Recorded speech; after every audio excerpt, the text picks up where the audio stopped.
아이를 점령하다. 주님께서 여호수아에게 말씀하셨다. 두려워하지도 말고 겁내지도 마라. 일어나 모든 병사를 거느리고 아이로 올라가거라. 보아라, 내가 아이 임금과 그 백성과 성읍과 그 땅을 내 손에 넘겨주었다. 너는 아이와 그 임금에게도 예리코와 그 임금에게 한 것처럼 해야 한다. 다만 전리품과 가축만은 너희가 차지하여도 좋다. 그 성읍 뒤쪽에 복병을 배치하여라. 여호수아와 병사들은 모두 아이로 올라가려고 일어났다. 여호수아는 힘센 용사 3만 명을 뽑아 밤을 틈타 보내면서 그들에게 명령하였다. 보아라, 너희는 성읍 뒤로 가서 성을 향하여 매복하는데 성읍에서 너무 멀리 떨어져 있지는 마라. 모두 준비하고 있어라. 나는 나와 함께 있는 온 백성을 거느리고 그 성읍으로 다가가겠다. 그들이 지난번처럼 우리에게 마주 나오면 우리는 그들 앞에서 도망칠 것이다.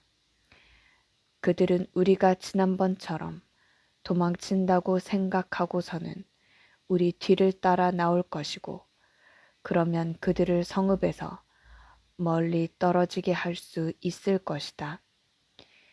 우리가 이렇게 그들 앞에서 도망칠 때 너희는 매복하고 있던 곳에서 일어나 성읍을 점령하여라. 주 너희 하느님께서 저 성읍을 너희 손에 넘겨주실 것이다. 너희가 성읍을 장악하거든 그 성읍에 불을 질러라. 주님의 말씀대로 해야 한다. 자, 이것이 내가 너희에게 내리는 명령이다. 그러고 나서 여호수아가 그들을 보내니 그들은 아이 서쪽으로 가서 베텔과 아이 사이에 있는 매복 장소에 자리 잡았다. 여호수아는 백성 가운데에서 그날 밤을 지냈다. 여호수아는 아침 일찍 일어나 백성을 사열하였다. 그러고 나서 이스라엘의 원로들과 함께 백성 앞에 서서 아이로 올라갔다. 그와 함께 있던 병사들도 모두 올라가서 성읍 앞으로 가까이 다가가 아이 북쪽에 진을 쳤다. 그들과 아이 사이에는 계곡이 있었다. 여호수아는 5,000명쯤 뽑아 그 성읍의 서쪽 곧 베텔과 아이 사이에 매복시켰다.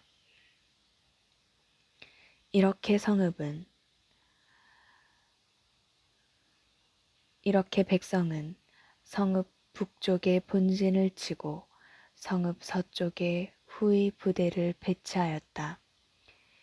여호수아는 그날 밤에 계곡 한가운데로 갔다. 아이 임금이 그러한 모습을 보았다. 그리하여 그 성읍의 사람들 곧 임금과 그의 온 백성이 서둘러 일찍 일어나 이스라엘을 맞아 싸우러 아라바 쪽에 적당한 곳으로 나왔다. 그러나 그는 성읍 뒤에 자기를 치려는 복병이 있는 줄은 몰랐다. 여호수아와 온 이스라엘이 그들 앞에서 패배하는 척하고 광야 쪽으로 도망쳤다. 그러자 성읍 안에 있던 모든 백성이 이스라엘인들을 뒤쫓기 위해서 소집되었다. 그들은 여호수아의 뒤를 쫓느라고 성읍에서 멀리 떨어지게 되었다. 아이와 베텔에서는 한 사람도 남김없이 모두 성읍에서 나와 이스라엘을 쫓아갔다. 그들은 성읍을 열어놓은 채 이스라엘의 뒤를 쫓아간 것이다. 주님께서 여호수아에게 말씀하셨다.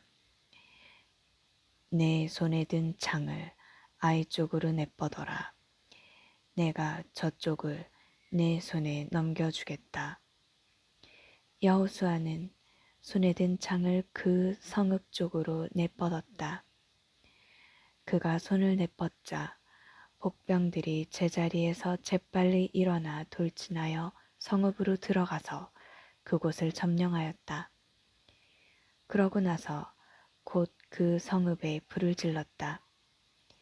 아이 사람들이 뒤돌아보니 성읍에서 연기가 하늘로 올라가는 것이었다. 그들은 이리로도 저리로도 도망칠 힘이 없었다. 광야로 도망치던 이스라엘 백성까지 쫓아오던 자들에게로 돌아섰던 것이다. 여호수아와 온 이스라엘은 복병들이 그 성읍을 점령하고 성읍에서 연기가 올라가는 것을 보고는 돌아서서 아이 사람들을 쳤다. 복병들도 그들에게 맞서려고 성읍에서 나왔다. 그리하여 아이 사람들은 이쪽도 저쪽도 이스라엘 사람들에게 가로막혀 그 가운데에 놓이게 되었다. 이스라엘 사람들은 살아남거나 도망치는 자가 한 명도 없을 때까지 그들을 쳐 죽였다. 그러나 아이 임금은 산채로 붙잡아서 여호수아에게 끌고 갔다. 이스라엘은 자기들을 쫓아오던 아이의 모든 주민을 광야 벌판에서 다 죽였다. 그들이 한 사람도 남지 않고 모두 갈랄에 쓰러지자 온 이스라엘은 아이로 돌아가서 그 성읍 백성을 칼로 쳐 죽였다. 그리하여 그날 쓰러진 자가 남자와 여자 다 합쳐서 12,000명인데 모두 아이 사람들이었다. 여호수아는 아이의 모든 주민을 완전 봉헌물로 바칠 때까지 창을 들고 내뻗은 손을 거두지 않았다.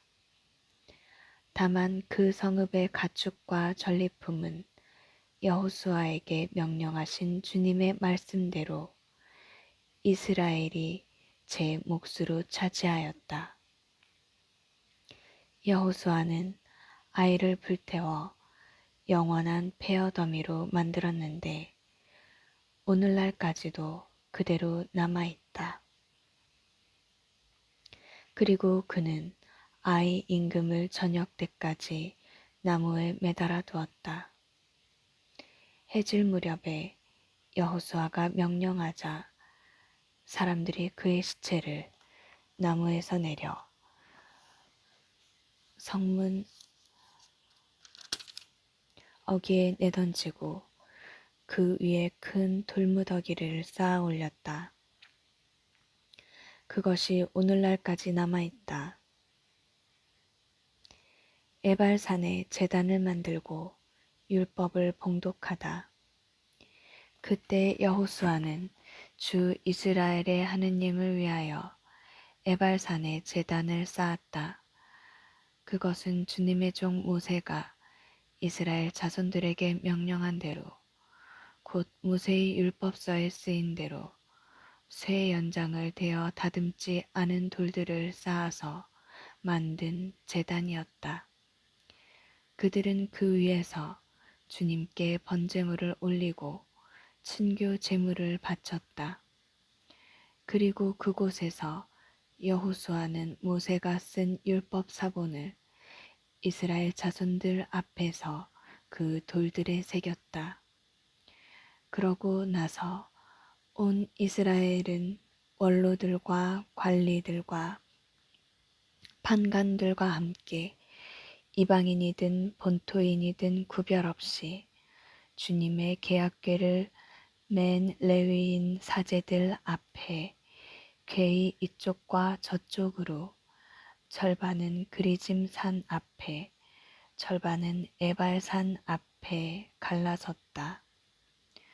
전에 주님의 종 모세가 명령한 대로 이스라엘 백성에게 축복하려는 것이었다. 그런 다음에 여호수아는 율법서에 쓰인 대로 율법의 모든 사람을 축복과 저주를 읽어주었다.